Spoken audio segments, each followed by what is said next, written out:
여자는 남자복이 있고 남자는 여자복이 있고 이러면 참 얼마나 좋겠어요, 그죠? 근데 이제 우리가 이 여자복이라는 것은 남자한테는 특히나 우리 인간에 대한 어떤 그런 복은 재물과 같이 따라와요. 그래서 남자한테 특히 이 여자복이라는 것은 재물복과 같습니다. 다른 어떤 재수가 같이 이렇게 좀 따라오는 경우가 참 많거든요.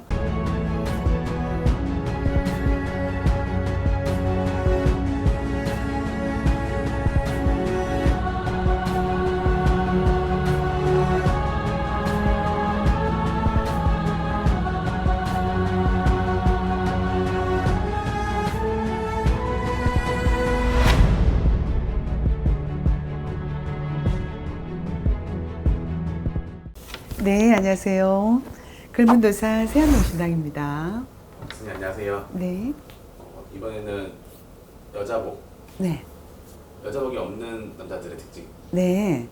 우리가 이제 남자와 여자가 있는데 여자는 남자복이 있고 남자는 여자복이 있고 이러면 참 얼마나 좋겠어요, 그죠? 근데 여자복이 없는 남자가 있습니다. 어떤 경우 이제 전체적으로 우리가 본다면은 첫째 우리가 데이트를 하려 그러면 또 데이트 비용이 되었던 여러 가지를 남자들이 어떤 물질적인 걸 좀 써야 될 텐데 그것도 안 된다든가 또 사고방식이 너무 고루하다든가 이런 사람은 뭐 당연히 여자복이 없겠죠. 그런가 하면 또 이 우리가 말투라는 거, 이것이 우리가 말이라는 거는 참 귀를 통해서 우리가 듣고 서로가 주거니 받거니 하기 때문에 말을 따라서 온기가 있고 정을 느낄 수 있어야 됩니다. 근데 이 또 여자복이 좀 없는 사람들은 말투도 보면 참 좀 미워요. 그러다 보면은 사람이 붙질 않습니다. 그런가 하면 또 좀 센스가 너무 없다든가 여러 번 만나보는데 앞말 틀리고 뒷말 틀리고 거짓말을 많이 해서 그런가 하면은 요즘에는 다들 다 자기 PR 시대지 않습니까? 그래서 자기 어떤 얘기를 참 기분 좋게 이렇게 하다 보면 어쩐지 자기 피해 의식이 있어서 누가 자기 자랑하는 거 듣기를 굉장히 좀 껄끄러워하는 그런 사람들은 당연히 여자복이 없습니다. 근데 이제 우리가 이 여자복이라는 것은 남자한테는 특히나 우리 인간에 대한 어떤 그런 복은 재물과 같이 따라와요. 그래서 남자한테 특히 이 여자복이라는 것은 재물복과 같습니다. 왜냐하면 내가 여자를 만나보는 이래서 내가 마음에 뭔가 이렇게 차는 것이 있잖아요. 그러면은 엄청난 안정감이 있습니다. 안정감이 있고 어떤 여러 가지 어떤 것이 이렇게 되다 보면 다른 어떤 재수가 같이 이렇게 좀 따라오는 경우가 참 많거든요. 그래서 우리가 이게 마음에 조금 평정심이 안정이 이래 되다 보면 다른 일들이 조금 순조롭게 이렇게 됩니다. 근데 마음이 불안하다든가 힘든다든가 이러면은 다른 일들도 이렇게 꼬이죠. 그래서 여자가 이렇게 좀 복이 있으면 다른 일도 이렇게 조금 순조롭게 됩니다.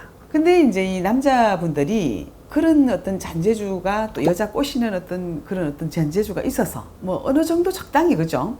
한 사람 정도를 딱 만나면서 말 그대로 만족을 하시면 참 좋죠. 근데 이제 그거를 우리가 이제 너무 넘치는 것은 차지 않는 만 못하다 그러지 않습니까? 근데 내가 이렇게 하니까 여자가 이렇게 꼬셔지더라 말이에요. 근데 이제 그거를 방법을 써버리는 거예요. 내가 이 여자도 만나고 저 여자도 만나고 이러니까 쏘가 넘어오더라 말이에요. 그 대체로 이제 우리가 여자들은 남자들보다는 조금 우리가 머리 쓰는 것이 되었던 잔꾀라 그러나 이런 것들이 꼬시는 기술은 아주 전문적인 어떤 그런 직업 여성이 아니면은 좀 그런 게 좀 못합니다. 근데 원래 이게 남자와 여자는 남자가 먼저 접근하게 되어 있어요. 근데 뭐 한 사람으로 이제 지금 말 그대로 일부 일처제고 우리가 인권을 아주 존중하는 어떤 지금 세대이기 때문에 한 사람은 한 사람을 만나야 되죠. 그래야만 이게 서로가 존중하면서 만날 수 있지 않습니까? 근데 여자를 이렇게 꼬셔보니까 되고 또 저렇게 꼬셔보니까 되고 그러다 보니까 다수의 여자를 만난단 말입니다.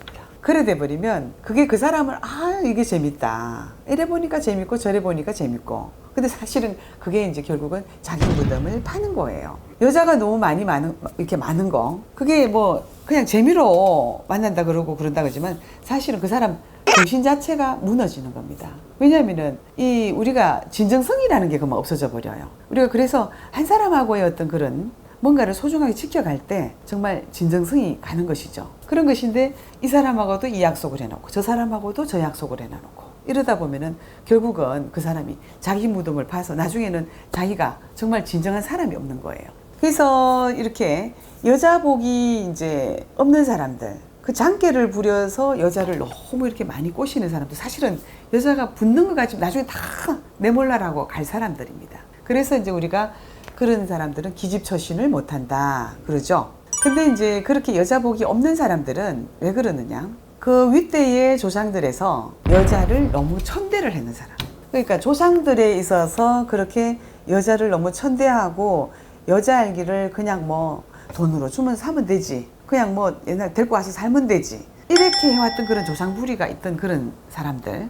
그럼 아니면 당대의 아버지가 뭐 부모를 막 좀 엄마를 폭행을 한다든가 엄마 알기를 그냥 뭐 남편이 서로가 이렇게 너무 그런 존중심이 없는 그런 상황에서 그거를 보면서 자라는 자녀분들은 그 아들은 여자하는 거를 별로 그렇게 존중하지를 잘 못합니다.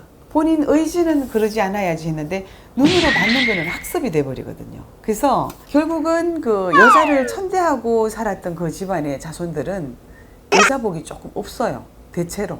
인과응보라 그럴 수 있겠죠? 그래서 참 그냥 수더분하게 생기고 그냥 편안하게 생기고 크게 노력하지 않아도 또 마땅하고 합당하게 여자의 복이 또 있는 사람도 있어요.